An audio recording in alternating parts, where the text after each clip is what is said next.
1er Thessaloniciens, chapitre 4e.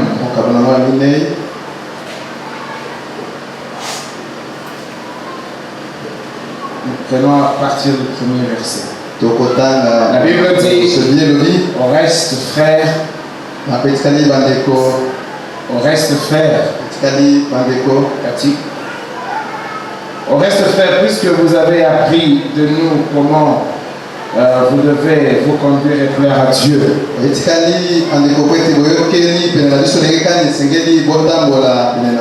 Au reste frère, puisque vous avez appris de nous comment vous devez vous conduire et plaire à Dieu.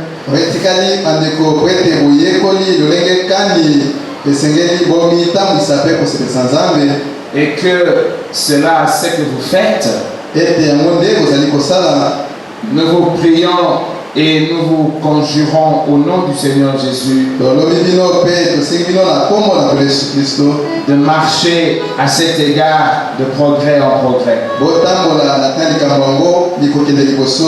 marcher à cet égard de progrès en progrès. Vous savez en effet quel précepte nous vous avons donné de la part du Seigneur Jésus. C'est que Dieu veut. C'est votre sanctification. C'est que vous vous absteniez de l'impudicité. C'est que chacun de vous sache posséder son corps dans la sainteté et l'honnêteté.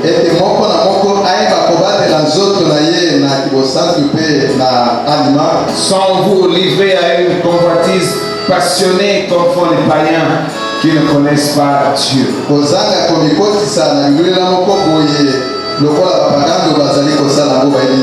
La Bible dit, c'est que personne n'use envers son frère de fraude et de cupidité dans les affaires.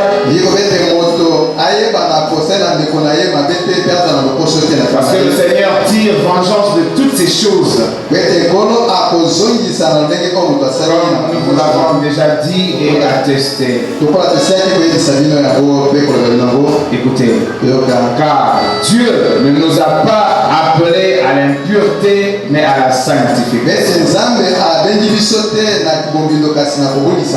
Alors quand nous allons de ce côté au 15e, nous sautons dans le 7e au 15e. Voici en effet c'est que nous vous déclarons d'après la parole du Seigneur.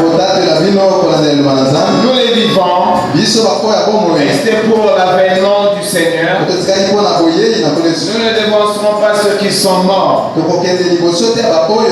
Car le Seigneur lui-même a un signal donné, à la voix de l'archange et le son de la trompette de Dieu descendra du ciel, et les morts en Christ ressusciteront. Ensuite, ça c'est pour nous. Ensuite, nous les vivants qui serons restés, nous serons tous ensemble enlevés avec eux sur les nuées à la rencontre du Seigneur dans les airs, et ainsi nous serons toujours avec le Seigneur. Consolez-vous donc les uns les autres par ces paroles. Amen. Que le Seigneur bénisse avec nous sa parole. Nous allons fermer les yeux. C'est mon joyeux service d'offrir en Jésus-Christ en vivant sacrifice.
Jésus-Christ.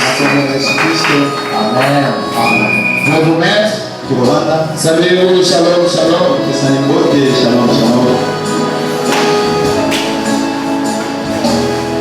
Et nous allons prendre en Galates rapidement, s'il vous plaît.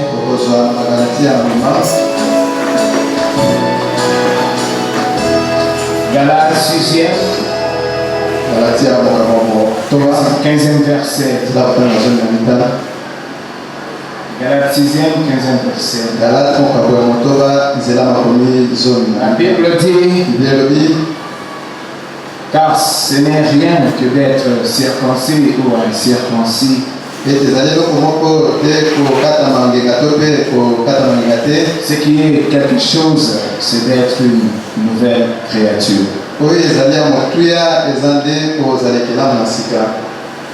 Ce qui est quelque chose, c'est d'être une nouvelle créature. Vous vous rappelez de Jacques? Jacques 1er chapitre,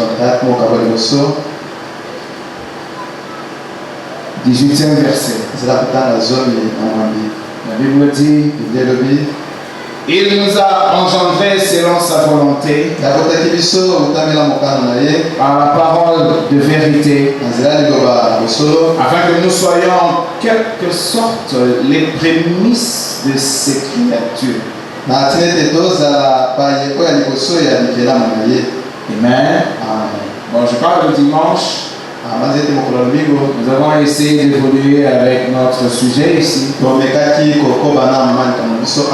Et on a lu dans Apocalypse où nous avons trouvé le Seigneur en train de régner dans son Église. Et nous essayons de nous fatiguer de vous le dire que selon le prophète, l'Église, ce n'est pas un rassemblement des gens. L'Église, comme il le dit dans le Dieu de cet âge mauvais,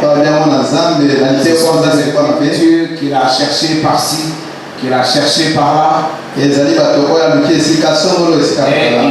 réunit de manière individuelle autour de la parole bénie de cet âge. Alors nous vous encourageons d'oublier l'Église, d'oublier la congrégation. Nous vous encourageons à avoir votre propre expérience. Parce que selon ce qu'on a constaté, le mouvement prend tout le monde. Et ça crée un emballement général. Les gens se retrouvent et se créent des amitiés. Et ils ont même des fois des projets ensemble. Des projets d'ordre social. Un frère a rencontré un autre, une sœur a rencontré une autre. Ils parlent business. Et alors, nous constatons que plus le temps passe, c'est comme si la promesse même de l'heure est renvoyée au calendrier grec, comme on dit. On est devenu trop humain, on est devenu plus communautaire. On apprend à se connaître et à s'aimer, c'est bon. Mais le but même de cette parole qui nous réunit, nous l'avons presque totalement oublié. Les hommes de Dieu, ils pensent comment agrandir l'église et avoir plus de membres. Et les chrétiens, comme tu veulent plutôt se confirmer charnellement, socialement.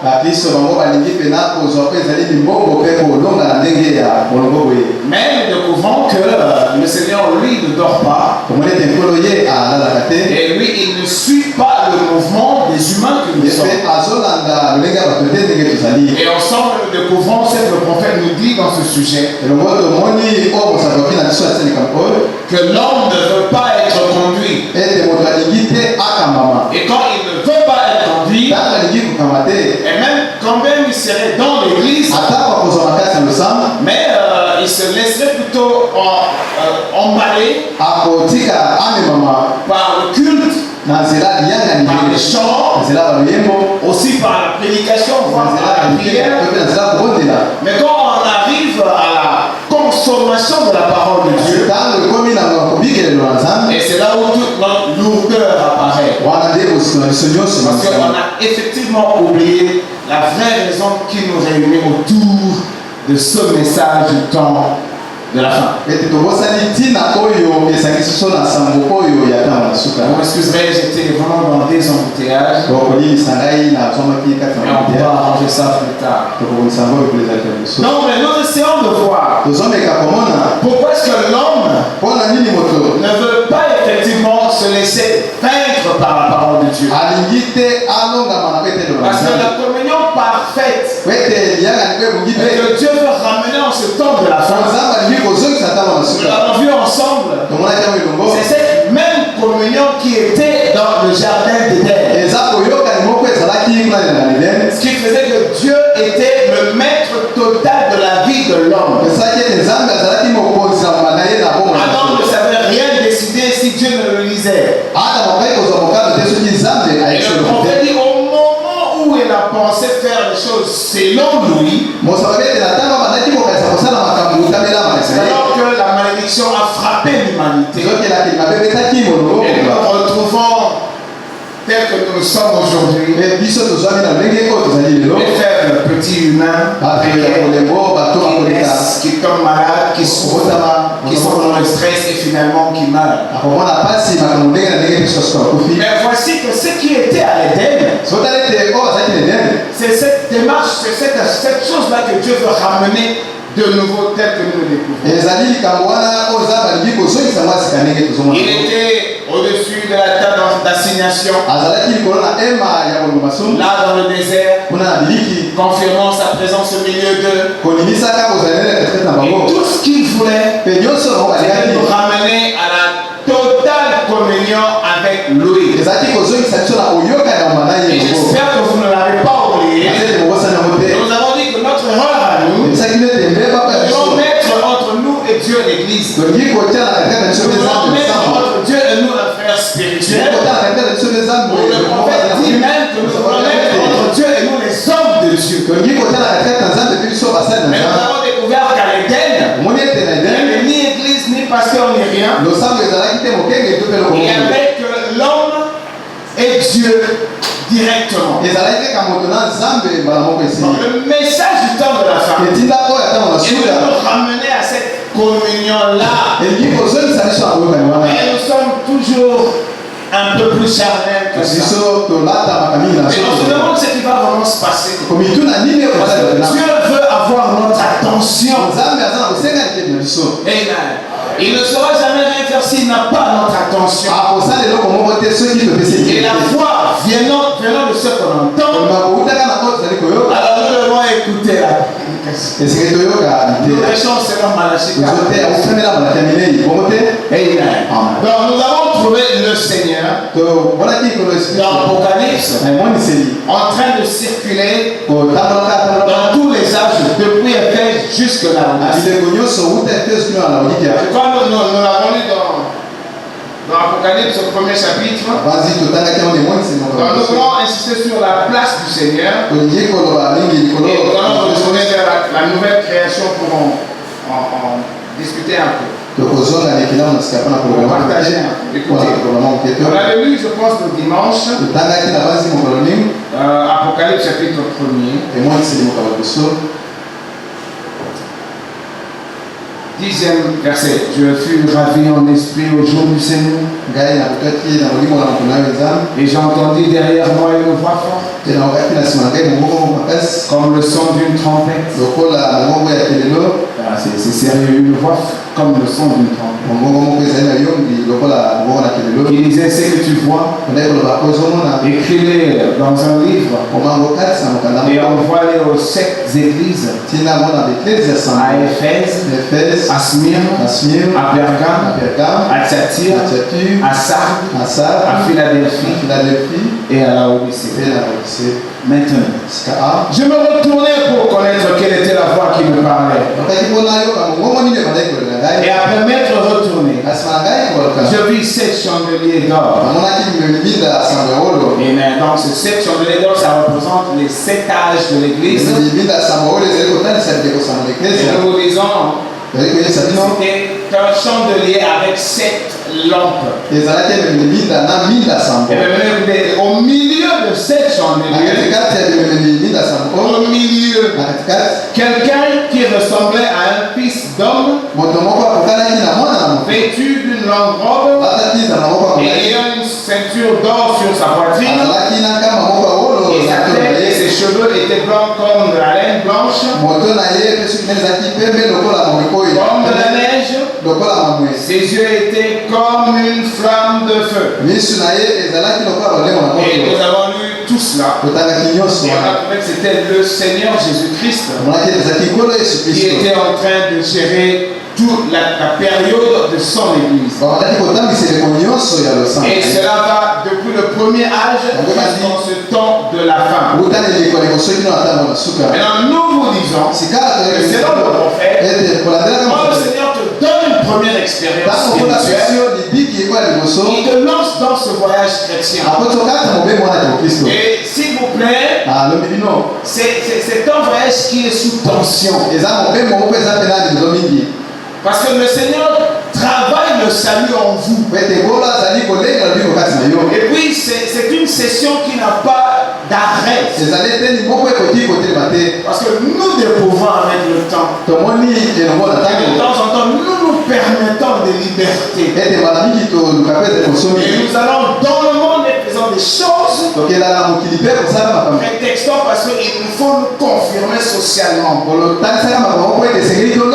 Et nous avons aussi dit, quand le Seigneur nous demande de résister à Satan, quand il veut qu'on se tienne droit et qu'on bannisse le mensonge et les tricheries au milieu de nous, ce n'est pas qu'il vient avec un paquet de dollars ou une certaine facilité, parce que quand tu es supposé ne pas mentir, ne pas tricher, il te laissera comme tout le monde et il le mettra à l'épreuve. Quand vous déclarez lui appartenir, cela veut dire que vous acceptez de porter votre croix. Le dimanche, on a essayé de commenter sur ça. Il a fait de nous un royaume de sacrificateurs. Et nous avons dit que si nous sommes sacrificateurs, ce n'est pas pour amener des taureaux, ou quoi. Non, nous avons déjà eu notre agneau, notre taureau et tout. Mais voilà comment nous combinons avec cette mort à la croix. Qu'est-ce que nous sacrifions, nous? Ce n'est pas que nous le sacrifions de nouveau. Non, lui, il a été sacrifié une bonne fois pour tout. Maintenant, c'est ta vie ici. Toi-même, tu prends et tu mets sur l'autel et tu la sacrifies comme le Seigneur. Et c'est cette façon de sacrifier ta vie, c'est-à-dire mourir en Christ. Effectivement, alors que vous confirmez votre appartenance ou l'héritage de l'œuvre de la croix. Parce que Christ là n'était pas à demi-mort. Il était mort. Il était totalement mort. Alors si vous voulez hériter de bienfaits de cette œuvre, ne parlons pas des choses matérielles. Bénédiction liée à la chair. Parce que la mort à la croix n'est pas directement liée au bien matériel. À la façon de vivre. La mort à la croix, c'est Genèse 3, la sémence de la femme qui vient pour travailler sur la terre en essayant de ramener l'homme à la communion avec Dieu comme en fait, c'est plus que les choses de la terre. C'est que nous voulons que l'épouse sache qu'elle est épouse. Elle est appelée à plus de concentration, à plus de consécration et de mourir en eux-mêmes. C'est ça, être sacrificateur. Vous sacrifiez votre vie au Christ Jésus sur l'autel de la parole. On dit sur l'autel de la parole. C'est la parole en fait qui régit nos vies. Ce n'est pas la loi. Non. C'est même pas des prescriptions. Mais c'est la parole nature de Christ en nous. Et c'est cette nature de Christ alors qui régit notre vie. Et cette nature de Christ, c'est exactement ses vertus ici. La vertu, la connaissance, la tolérance, la patience, la piété. Oh, toutes ces qualités qui manquent souvent cruellement dans la vie des croyants. Alors vous devez sauter, mais le Seigneur est religieux. Quand sa vie est mise à l'épreuve, et que lui doit dire non à lui, non à ses désirs, non à ses déviations, non à ses bêtises. Non, le chrétien saute très vite là-dedans. Et il pense néanmoins garder son témoignage. Ces qualités nous manquent cruellement. Nous mourons nous-mêmes. Nous mourons en nous-mêmes. Nous nous mettons sur l'autel de la parole. Nous y rencontrons la nature de Christ. Cette nature agit sur le croyant selon les saisons. Maintenant pour notre saison, tel que je vous ai lu là, c'est la saison de la fin. Ce n'est plus avec Martin Luther où on pouvait seulement se justifier sans être sanctifié. Ce n'est plus le temps comme avec Wesley où on pouvait sur la justification ajouter la sanctification et sans manquer de l'onction du Saint-Esprit. On n'est pas non plus à l'époque de l'onction du Saint-Esprit. Vous avez et la justification et la sanctification. Et quand vous en arrivez au baptême du Saint-Esprit, vous cherchez sa confirmation dans l'âme. Parce que selon cette saison, le Seigneur ne nous travaille pas seulement pour être justifié, mais pour rassembler les trois étapes dans l'individu. Vous êtes sanctifié, vous êtes justifié, sanctifié, baptisé du Saint-Esprit, et jusqu'à l'adoption. Le Seigneur confirme que vous êtes un candidat pour arriver à la plénitude de sa divinité. Parce que nous devons aller.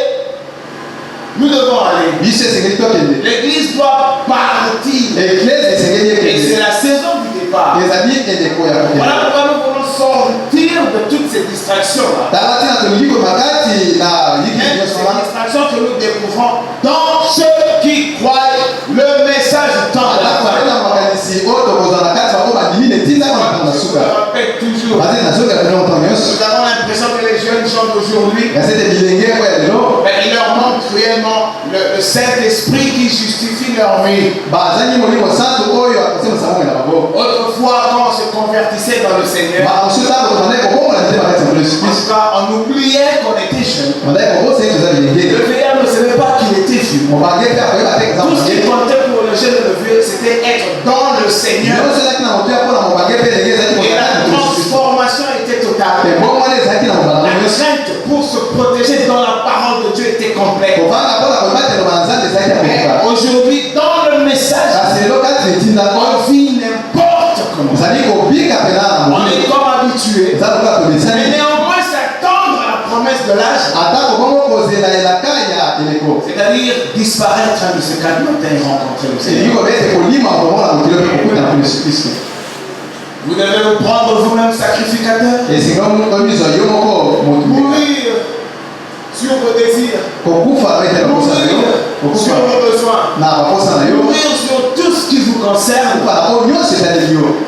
Et restez là. Et regardez le Seigneur. Et le prophète dit, l'homme ne veut pas ça. Il veut que quand il lui arrive à un moment donné, les difficultés s'avancent dans sa vie. Il a prié, il n'a pas eu gain de cause. Il veut néanmoins se lancer comme les païens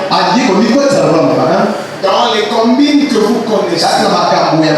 Ceux qui sont aux études, ils trichent. Les brochures de William Branham, les jeunes filles qui ne sont pas encore mariées, qui attendent famille, ils s'entendent avec les frères pour faire des petits coups. Et je ne sais pas parce que le temps presse. On circule dans la sueur, mais avec des brochures. Ce qui fait que le Seigneur ne vous conduit pas. Combien même vous serez dans le message du temps de la fin. Eh bien, il vous conduit comme nous l'avons dit. Si vous le laissez sa place et qu'il vous conduit, maintenant je voulais voir comment est-ce qu'il le fait. Bien, nous vous avons dit, je vous ai lu ici. Dans Galates, je crois que c'est Galates et Jacques.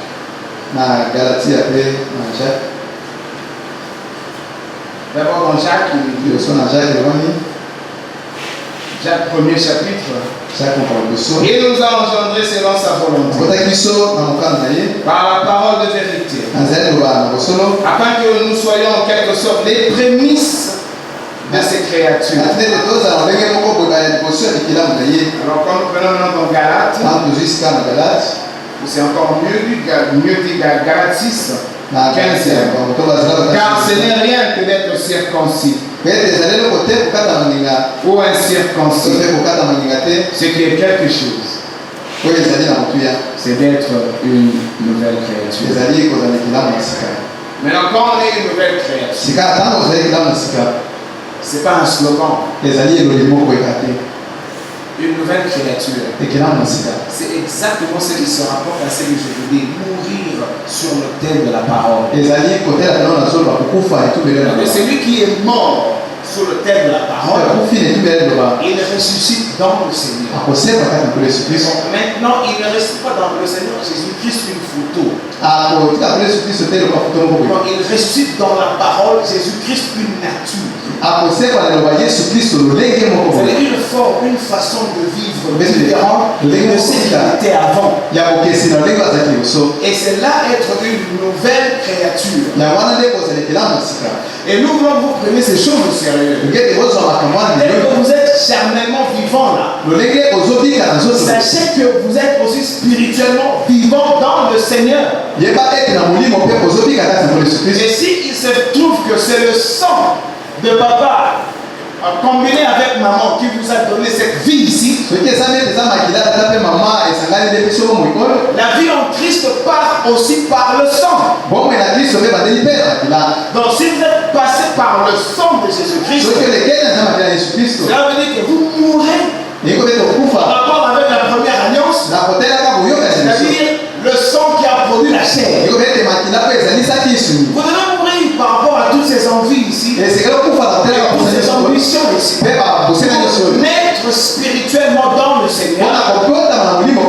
Parce que, écoutez, c'est le sang versé qui a produit l'Église. Parce que l'Église a commencé par l'onction. L'Église a commencé par l'Esprit. Et l'Esprit vient du sang.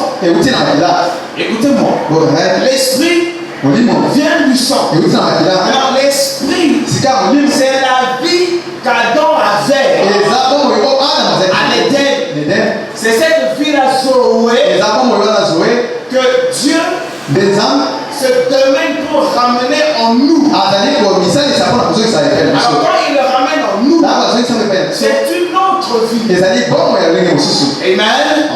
Et ça vient par le sang. Bien sûr. Ce sang-là, comme nous connaissons, Dieu l'avait créé. Comme le prophète dit. Donc c'était un sang divin. C'est par ce sang que lui est venu dans la chair. Et Marie a pris cela. Et il l'a gardé en elle. Jusqu'à ce que ce sang qui était posé dans le corps de Marie a donné le corps physique de Dieu. Le prophète dit, le sang de Jésus, c'était exactement le sang de Dieu. Et ça provenait de l'esprit. C'est pourquoi il dit tel que c'était entré là. Les gens disent c'est sorti où? Abraham explique. Il est sorti à la croix. Il est sorti quand le fouettait, quand le sang coulait de ses veines. En fait, il le sang coulait, ça libérait la vie. Ça libérait le sang. Alors quand cet esprit est libéré, ça doit venir dans le croyant. Afin que la première vie du croyant meure. Et que cette récréation-là se confirme dans le croyant. C'est pourquoi c'est la vie de Jésus. C'est la nature de la parole qui, par le Saint-Esprit, doit régner en vous. C'est à ce moment-là vous allez voir une transformation totale. Cette transformation est par rapport à quoi? Votre façon de vivre autrefois. Oh, c'est quoi cette façon de vivre? Nous étions des orgueilleux, des fanfarons, des jaloux, des critiqueurs, des colériques, des impudiques, des menteurs, tricheurs, toutes ces choses qui règnent dans la vie de société. Alors, comme il est maintenant dans le Seigneur propre, parce que le Seigneur est sanctifié, vous ne pouvez pas entrer dans lui souillé, parce que c'est vice. Parce qu'il y a soit qualité, vertu, c'est fantaisie. Généralement, c'est lié à la première vie.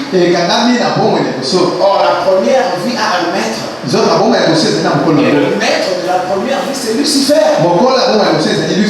C'est lui qui a déclenché cette forme de vie. C'est lui que nous avons. Je peux même oser vous dire que cette forme de vie est antichrist. Parce que selon le prophète, on devait venir dans la vie par la parole prononcée. C'est le diable qui s'est précipité pour dire alors maintenant, mais vous attendez trop. C'est le diable qui était le prédicateur qui a conduit à l'homme et à la femme de faire ce qu'ils ont fait. Et que maintenant l'humanité vient par le sexe. C'est une révélation compliquée mais très haut. Parce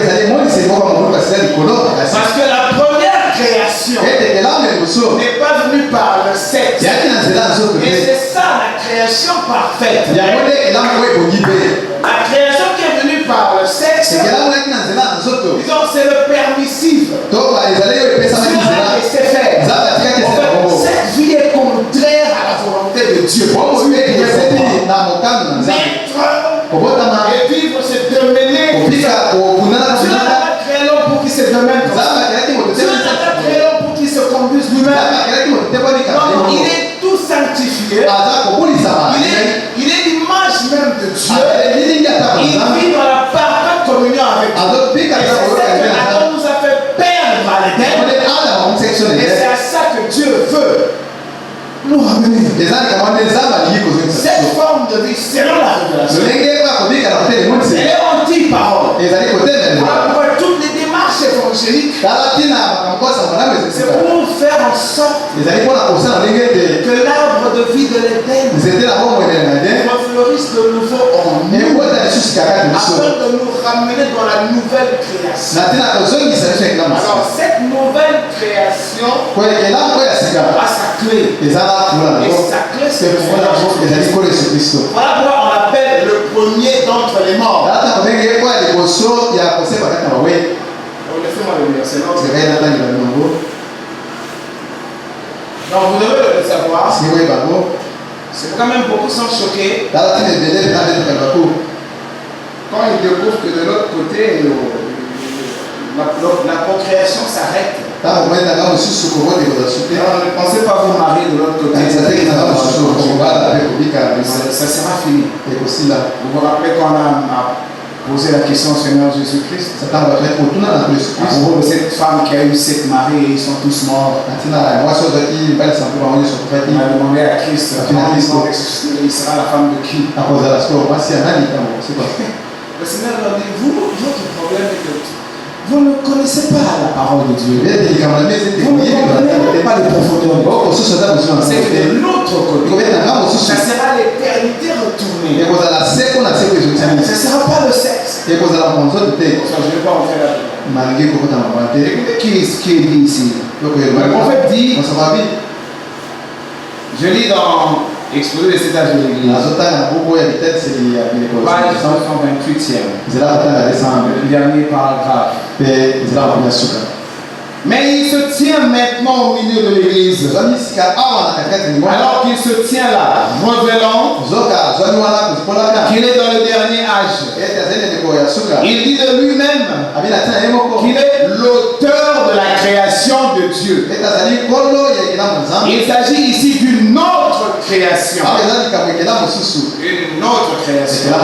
En fait, c'est même lié à la nouvelle naissance. Quand vous naissez d'eau et d'esprit, c'est que Nicodème n'a pas pu comprendre. Si vous n'êtes pas de cette nouvelle création, vous entrerez ici. Vous allez adhérer à l'église. Vous ne mettrez jamais dans la parole. Alors vos colères et vos jalousies, vos vies impudiques, vous lâcherez. Parce que vous allez adhérer à l'église. Le prophète insiste. Vous devez naître dans la parole. Et pour naître, il vous faut mourir. Et vous mourrez sur le thème de la parole. C'est-à-dire que, comme ceux qui sont allés aux eaux de baptême, symboliquement, ils ont laissé leur ancienne nature là-bas aux eaux. Ils sont symboliquement morts là aux eaux. Le baptême, c'est par immersion. On vous enfonce. On vous sort. Vous sortez spirituellement d'une nouvelle création. Parce qu'il est écrit, repentez-vous, soyez baptisés au nom de Jésus et vous recevrez le don du Saint-Esprit. En fait, le Saint-Esprit, c'est la nature de Jésus-Christ qui vient régner dans le croyant. Et lui imprègne de la vie de Jésus. C'est pourquoi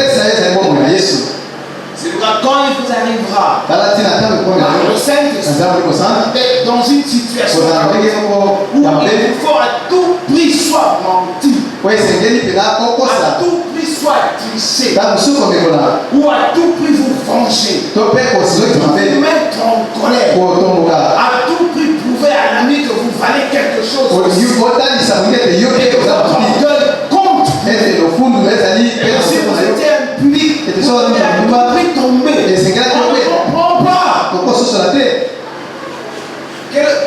On dirait que les chrétiens doivent à tout prix tomber.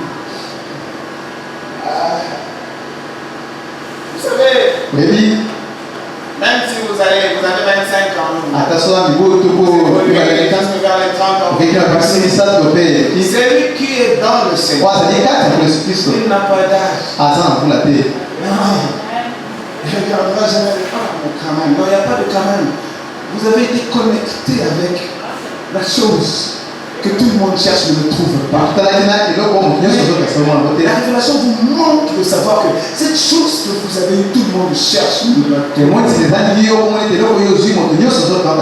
l'église, soyez connectés. Venez à l'église, sentez le désir de servir le Seigneur. Si vous devez chanter ce monde joyeux service, c'est parce que vous menez une vie de service. Qui le confère?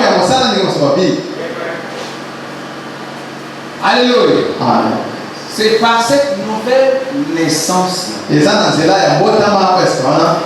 que Dieu ramène l'esprit en nous. Il y a une façon de procéder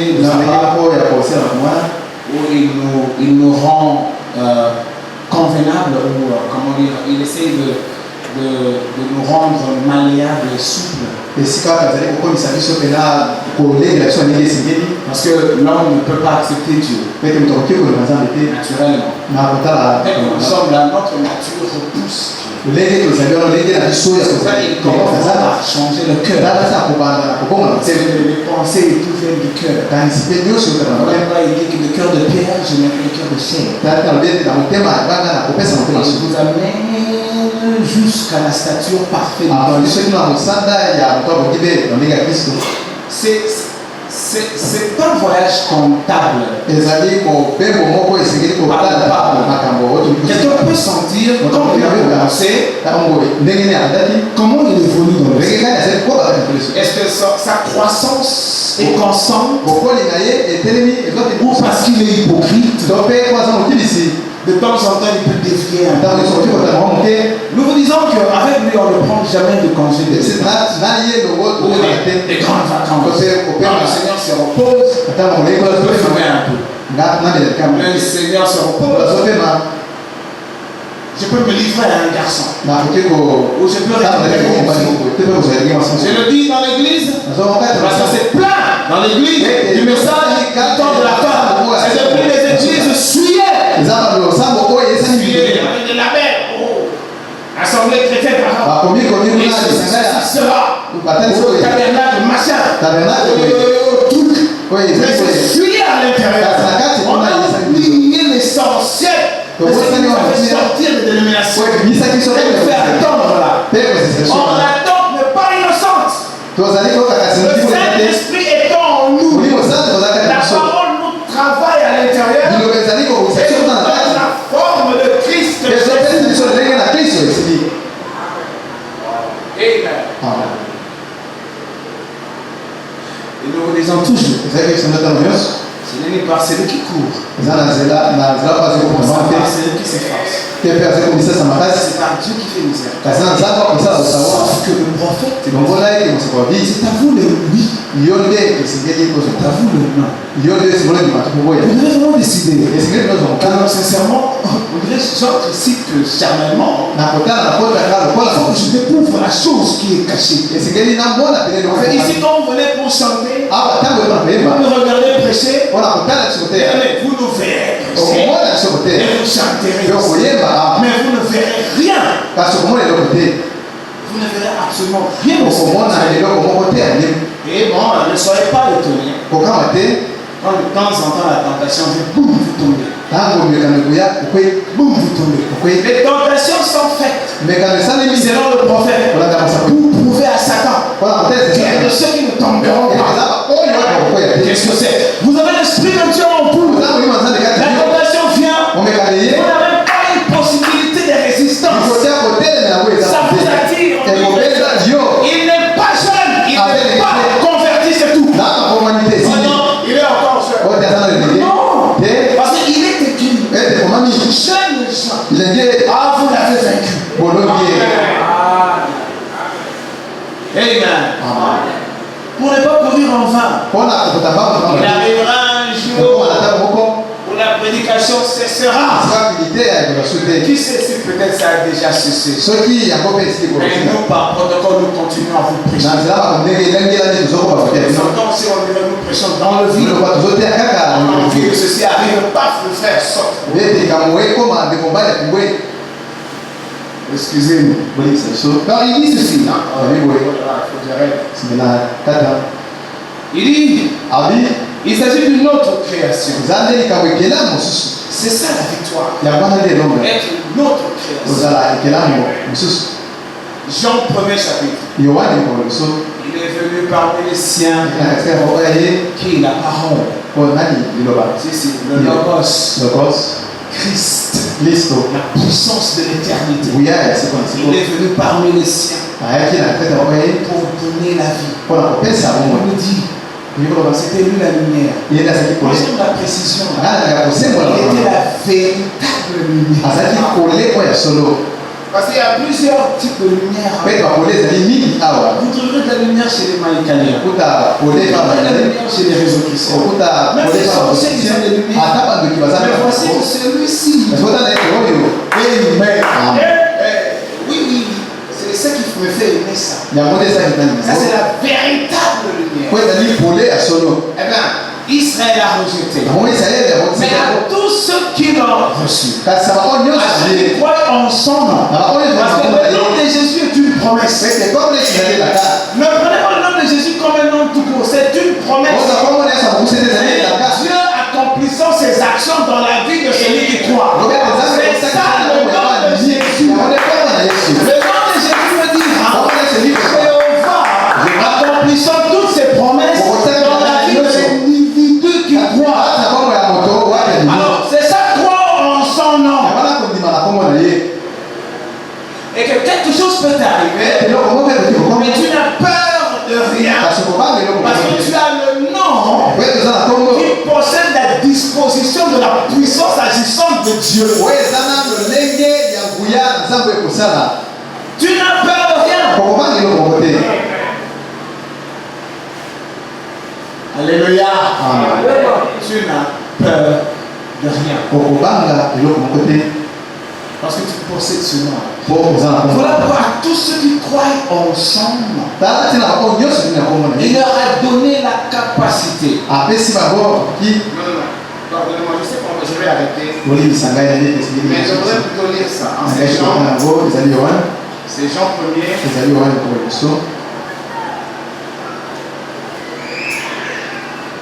Je sais qu'on lit ça souvent, mais qu'est-ce que vous voulez? Je ne veux pas réciter ça. Je veux le lire. Pour me rassurer. Bien. Dans Jean 1er chapitre.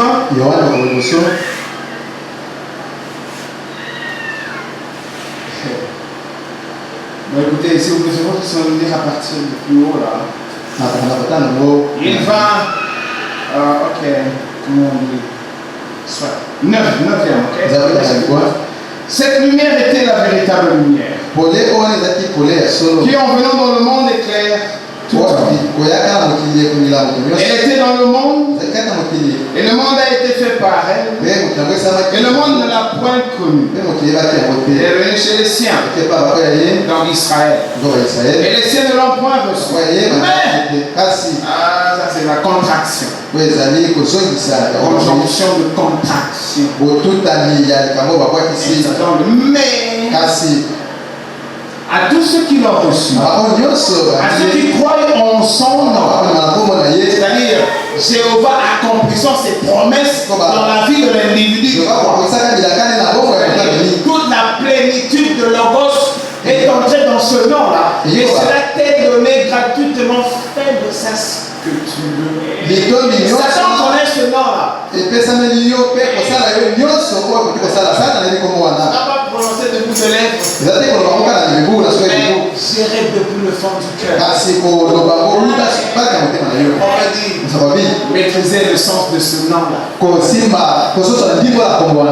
êtes libre. Ceux qui croient en son nom, elle a donné le pouvoir de devenir enfant de Dieu, lesquels sont nés non du sang, ni de la volonté de la chair. Ici c'est le sang de la chair. Parce qu'en Christ nous entrons par le sang. C'est vraiment, je dis souvent aux chrétiens, vous avez peur de quoi? Ah non, c'est le lien de sang. Dès que vous entrez dans le lien, dans l'alliance avec Christ, c'est non le sang de Dieu qui vous prend et qui vous donne la vie. Cela disqualifie vos coutumes. Cela disqualifie vos liens de famille. Dans notre famille, mais tu n'es plus là, tu es dans une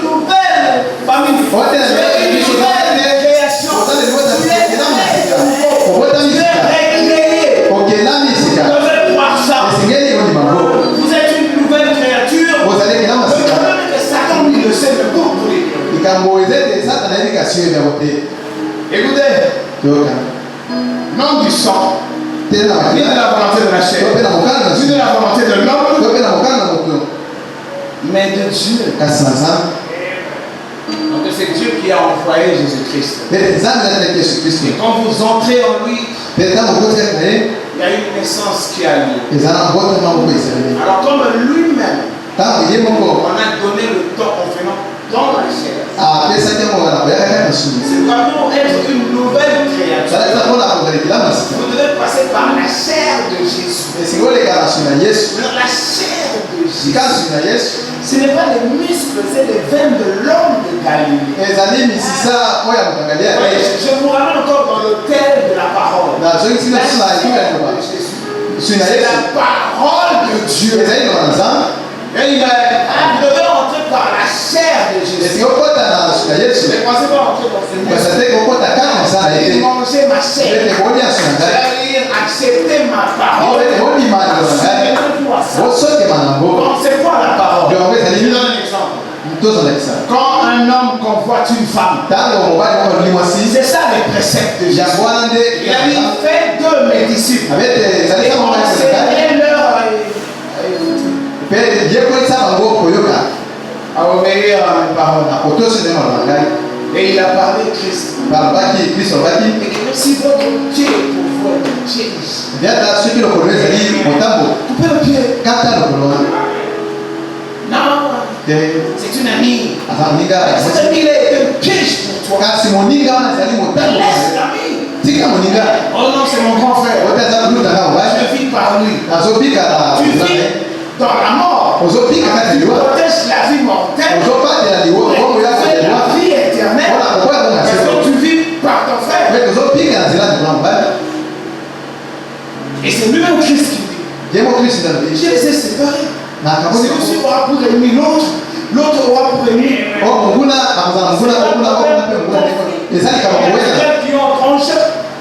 Vous venez en Christ. Vous entrez dans des conflits. Lui amène une autre nature. Une étude de corps vous a arraché la cheveux. Il dit laissez les tricots. Mais un jour un frère avait un problème.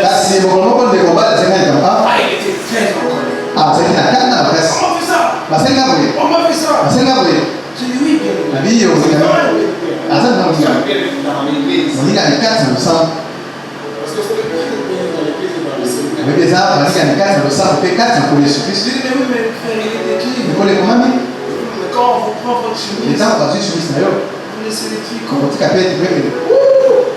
Il a fumé de colère. Alors quand j'ai donné ma chemise, et j'ai donné mon tricot, j'ai resté dans mon tricot. Oh, il était en colère. Ma chemise, j'ai donné mon tricot.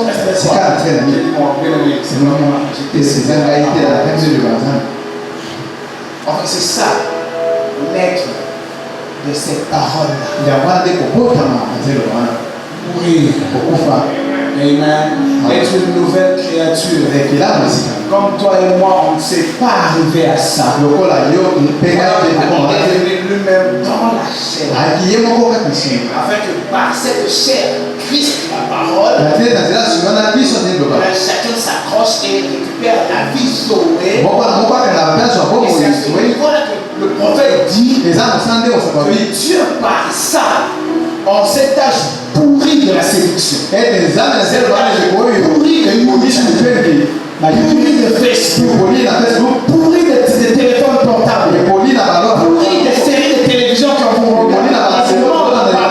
toutes les chaînes de sang, je ne sais pas, ils ont des séries là, et les chaînes pourri, le prophète dit en cet âge pourri, Dieu veut prouver à Satan qu'il y a des ceux-là qui ne tomberont pas.